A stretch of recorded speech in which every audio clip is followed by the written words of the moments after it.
স্বামী বিবেকানন্দের ১৬৩তম জন্মদিবস পালন করল মশাট রামকৃষ্ণ বিবেকানন্দ মিশন। নরনারায়ণ পুজো থেকে শুরু করে বিভিন্ন সাংস্কৃতিকমূলক ও শিক্ষামূলক অনুষ্ঠানের মাধ্যমে দিনটি পালন করা হয়। মূলত মধুলিকা গোয়েঙ্কা বিদ্যা মন্দিরের ছাত্রছাত্রীরাই এদিনের অনুষ্ঠানে অংশগ্রহণ করেন। আজ যুবনায়ক স্বামী বিবেকানন্দের ১৬৩তম জন্মদিন। এই দিনে আমরা রামকৃষ্ণ বিবেকানন্দ মিশনের শাখা কেন্দ্র মশাট চণ্ডীতলা মধুলিকা গোয়েঙ্কা বিদ্যা মন্দিরে এই উৎসব আয়োজন হল। স্বামীজির আদর্শ অনুযায়ী আমাদের এই মিশন কাজকর্ম করে থাকে। আজকে আমাদের সকাল থেকেই বেদ পাঠ, পুজো এবং নরনারায়ণ পুজো অনুষ্ঠিত হলো। এই নরনারায়ণ পুজো ভারতবর্ষের আর কোথাও হয় না, আমাদের একমাত্র জয়রামবাটিতে হয়। আমরা আজকে স্বামীজির উৎসবে একটি বালককে ভগবান রূপে পুজো করলাম।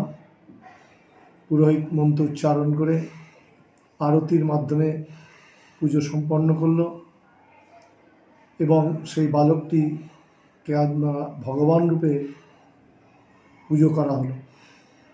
এই রকম স্বামীজির যে আদর্শ ছিল যে শিবজ্ঞানে জীব সেবা, স্বামীজি বলেছেন যে দুস্থ অনাথ মানুষকে তুমি যদি সেবা করো, আমি ভগবান দেখিনি, সেই আমার কাছে ভগবান, আমি তার গোলাম।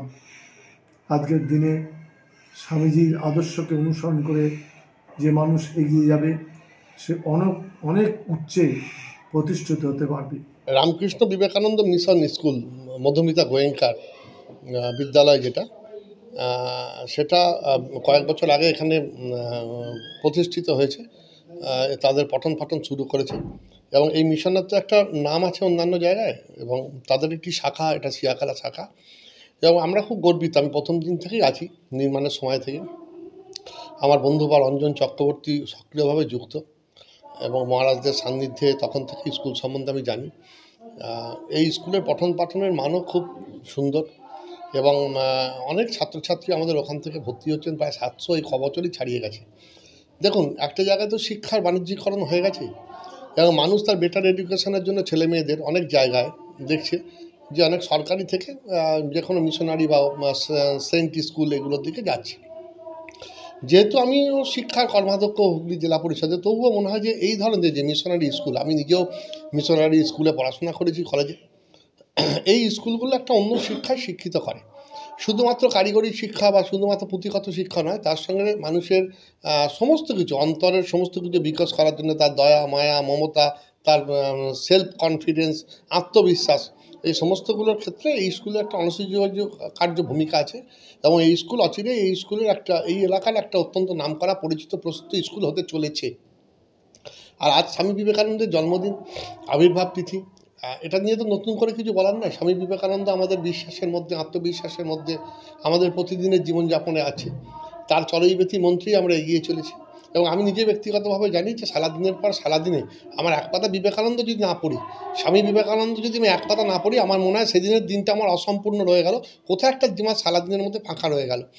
এখন যদি আমরা একটু পেছন দিকে ফিরে তাকাই, তাহলে দেখব স্বামী বিবেকানন্দ যখন রামকৃষ্ণ মিশন প্রতিষ্ঠা করছেন, তখন একটা মোটো তিনি ঘোষণা করেছিলেন, সেটা হচ্ছে আত্মনং মোক্ষার্থম জগদ্ধিতায় চ, অর্থাৎ আত্মার মুক্তি এবং জগতের হিত, এই দুটোই হচ্ছে একসাথে করতে হবে এবং এটাই সাধনা এবং এটাই মনুষ্য জীবনের লক্ষ্য। শ্রীরামকৃষ্ণদেব, স্বামীজির গুরু, তিনি ঘোষণা করেছিলেন দক্ষিণেশ্বরের ঘরে, ঈশ্বর লাভই মনুষ্য জীবনের উদ্দেশ্য। এখন উপনিষদ বলছে যে শৃণ্বন্তু বিশ্বে অমৃতস্য পুত্রা আই ধামানি দিব্য তস্তু, তো এই যে কথাগুলো, এখন আমাকে সেই লক্ষ্যে পৌঁছাতে গেলে আমার শিক্ষার পাশাপাশি যে আরেকটা যে শিক্ষা আছে, যে আমার এই জীবনটা কিসের জন্য পাওয়া, এই জীবনের উদ্দেশ্য কি, আমি যাব কোথায়, ডেস্টিনেশন কি, এইগুলো জানতে গেলে আমাকে এই ধর্মের আশ্রয় নিতে হবে। সেটা কি ধর্ম? এই মানবতার ধর্ম। অ্যাকচুয়ালি ধর্ম এমন একটা বিষয় যে ওই আনুষ্ঠানিক উপাচারের মধ্যে ধর্ম নেই। স্বামীজি এই জায়গাটাই এসে আমাদের ভুলটা ভেঙে দিলেন, যে মন্দিরে যে দেবতা আছে আর বাইরে যে মানুষ আছে, এই দুজনের মধ্যে তফাৎ নেই, কেবলমাত্র মন্দিরেই দেবতা আছে আর বাইরে নেই। শ্রীরামকৃষ্ণদেব বললেন যে চোখ বুঝলে তিনি আছেন আর চোখ খুললে তিনি নেই। তো এইটাই হচ্ছে বেদান্ত, আগামী দিনের ধর্ম। এখন ধর্ম এমন একটা বিষয় যে মাছ যেমন জল ছাড়া থাকতে পারে না, তেমনি ধর্ম ছাড়া কিন্তু মানুষ থাকতে পারে না।